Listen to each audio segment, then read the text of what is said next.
अस्सलाम वालेकुम। SM news के साथ मैं हूं मुक़द्दर रज़ा।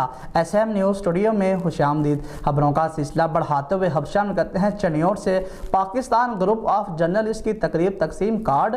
पाकिस्तान ग्रुप ऑफ जर्नलिस्ट का इजलास बसिलसिला तकसीम कार्ड जनरल सेक्रेटरी मुनीब आलम की रिहाइश गाह पर मुनक़िद हुआ है।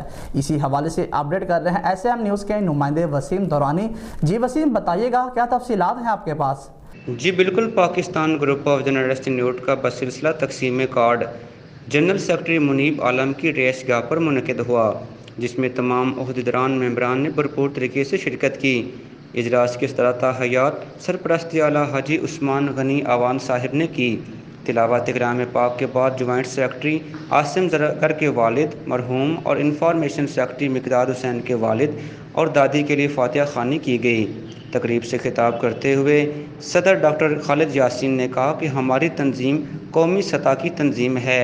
हमारे तमाम मेंबरान ओहदेदारान नेशनल लेवल के इदारों के साथ मुंसलिक हों। हमारा कोई ओहदेदार या मेंबर ऐसा नहीं होना चाहिए जिसका न्यूज़पेपर ABC सर्टिफाइड ना हो या न्यूज़ चैनल पैमरा से लाइसेंस शुदा ना हो, क्योंकि हालिया पैमरा की पॉलिसी के मुताबिक जो पेपर या चैनल पैमरा के लाइसेंस शुदा ना होंगे उनके खिलाफ कार्रवाई की जाएगी। इस मौका पर हाजी अल्ताफ़ हुसैन ने हालिया इसराइली और फ़लस्तीन के हवाले से बात करते हुए कहा, हम सबको फ़लस्तीन की हिमायत में उन तमाम मसनूआत का बॉयकॉट करना चाहिए जो इसराइल की हैं।